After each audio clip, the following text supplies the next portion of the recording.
आपको हिंदी व्याकरण हिंदी व्याकरण में बहुत जरूरी चीज बतानी है, उपसर्ग और प्रत्यय। अक्सर अभी आप जब निपुण आकलन कर रहे हैं तो उसमें ये सवाल इससे जुड़े हुए सवाल अक्सर आ रहे हैं। ठीक है, आप लोग उसको करने में थोड़ा अभी ज्यादा सक्षम नहीं हुए हो, उसको एक बार क्लियर करा दूं होता क्या है। इसके बाद अपने हिंदी विषय को आप खोलेंगे, उसके अंदर से शब्द को सारे पाठ जब पढ़ेंगे तो शब्द को आप जब रिपीट देखेंगे आपको समझ में आ जाएगा कौन सा उपसर्ग है और क्या इसमें प्रत्यय लग रहा है। ठीक है, उपसर्ग प्रत्यय कोई शब्द पूरा शब्द नहीं है, ये शब्दों के साथ आगे वो पीछे जुड़ करके उनके अर्थों को बदल देता है, उनके अर्थों को बदल देता है। इंग्लिश में उपसर्ग को हम प्रीफिक्स कहते हैं। क्या कहते हैं? प्रीफिक्स। देखो अगर इसको हम तोड़ के समझे, प्री माने पहले और फिक्स माने जुड़ना।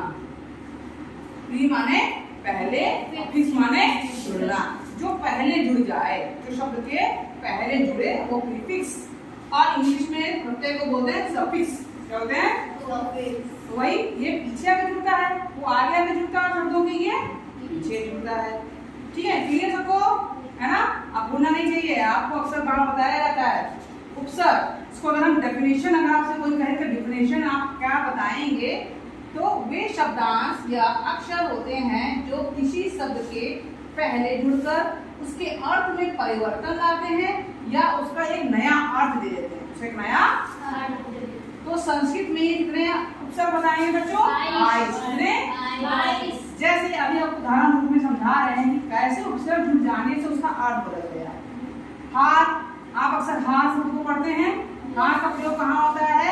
जब हम ये समझते हैं कि कहीं कोई करता है, राम श्याम जो भी है, उसकी पराजय हो रही है, वहाँ हार शब्द का प्रयोग करते हैं हम लोग। यदि इसी हार में जुड़ जाए प्र, क्या जुड़ जाए? बन जाएगा प्रहार। प्रहार माने चोट करना। क्या करना?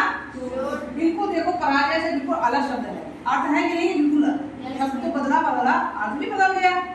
इस तरह से कितने उपसर्ग हमें अभी तक ज्ञात हैं? 22। ठीक है, तो मैंने लाइन पूरा लिख दिया है। आप इन्हीं जो है उपसर्ग को जोड़ते हुए आप अपने हिंदी किताब में देखेंगे ऐसे कौन कौन से शब्द और आ रहे हैं। मैंने 6 उदाहरण 3 लिखे हैं सबके ना, आप और खोज के लाने की कोशिश करेंगे। ठीक बच्चों, जैसे प्र बताया, प्रहार, प्रचार, प्रगति। उप से उपहार, उपकार, उपनेत्र, उपनेत्र। अज्ञान, अचेत, असत्य। अनु से अनुसार, अनुकरण, अनुज। कु, कुमार, कुचार, कुकर्म। तो जब देखो कु शब्द जो होता है वो अक्सर आपको विज्ञान में आता है कुचालक। चालक और कुचालक आता कि नहीं आता है ना? जब हम विद्युत पाठ पढ़ते हैं तो कु शब्द जो होता है बच्चों, ये थोड़ा सा जो है इसको सही अर्थ में, जहाँ हमने सही अर्थ न लगाना हो वहाँ हम कु लगाते हैं। कुसंगति, कुचालक ना, है कि नहीं है? कुसंगत माने बुरी संगत। कुपूत, कुपूत करके भी है। एक दोहा है, बड़ा अच्छा, भी याद नहीं आ रहा मुझे, बड़ा अच्छा दोहा। पूत कपूत, माता न होती कुमाता, पूत कपूत होते हैं ना। हाँ, याद है? ठीक है, सुनाते हैं। सु से है सुगम, सुलभ, सुपुत्र। ठीक है, सु शब्द जो होता है वो अच्छे के लिए यूज किया जाता है, तो सुगम, सुलभ, सुपुत्र। नि से निकम्मा, निडर, निहत्था।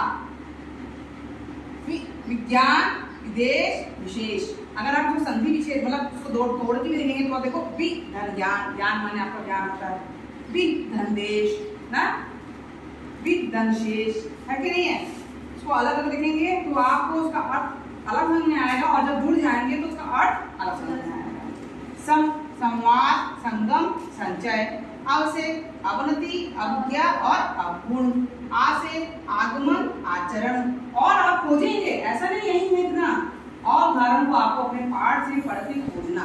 ठीक है, प्रति, प्रत्येक, प्रतिकूल, प्रतिध्वनि। अक्सर ये पहले शब्द आते रहे होंगे आपकी नजर में, ऐसा तो है नहीं। आप कक्षा 8 तक पढ़ रहे हैं, 7 तक पढ़ रहे हैं, तो इतने साल से आप पढ़ रहे हैं हिंदी, तो ये शब्द आते रहे होंगे ना दिमाग में, कहीं ना कहीं पढ़ के आया ही है। लेकिन आप तब नहीं जान रहे थे कि ये इसमें जो ये आगे शब्द लगा है अ, उप, प्र, ये सब क्या कहलाते हैं? उपसर्ग, है ना? कैसे ये जो है उसका अर्थ बदल दे रहा है। प्रति हो गया, परिवार, परिक्रमा, परिपूर्ण, अधिगम, अधिकरण, अधिपति, अप से अपमान, अपयश, अपराध। देखो बच्चों निस और निर, हाँ दोनों में से कोई एक, निर से जैसे यहाँ निस इसलिए कि निस्वार्थ ना, ध्यान दो।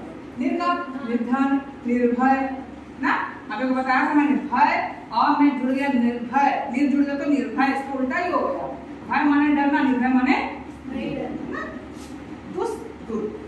दुस्साहस, इसमें दुष् लगेगा। दुर्जन में यूज हुआ है, दुर्दशा में दुर का प्रयोग हुआ है।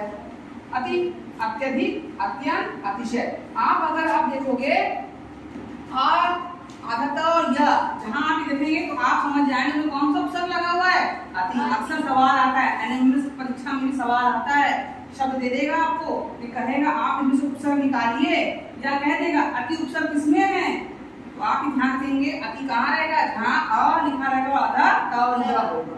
अत्याचार ना, ठीक है।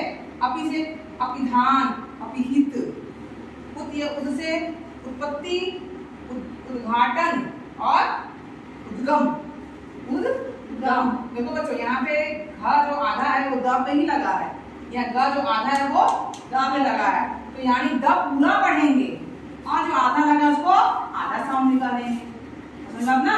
अक्सर जब कनिष्ठ शब्द लिखवाया जाता है ना, श्रुति लिखवाया जाता है, आप लोग ये सब चीजें थोड़ा सा कंफ्यूज हो जाते हैं, कौन सा सही कौन पूरा कौन सही लिखा जाएगा ना। तो पढ़ने के हिसाब से आप लिखेंगे, पढ़ेंगे कैसे, उद्घाटन ना, उद्गम, ठीक है। तो यहाँ पे द लगाया आ रहा, ठीक है करके। अभी का क्या है, अभिमान, अभियोग, अभिवादन, ठीक है। तो ये अभी ये जो पहले जो शब्द जुड़ गए हैं ये सब क्या है आपके उपसर्ग। अब आते हैं प्रत्यय पर, ठीक है। प्रत्यय क्या है बच्चों, प्रत्यय मैंने बताया जो किसी शब्द के पीछे लेकर के उसका अर्थ बदल देते हैं, उसका अर्थ नया बना देते हैं। तो ये स्वतंत्र शब्द नहीं होंगे बल्कि किसी शब्द के साथ जुड़ करके उसका नया शब्द बना देंगे। प्रत्यय यहाँ दो तरह के होंगे, कृत प्रत्यय और तद्धित प्रत्यय।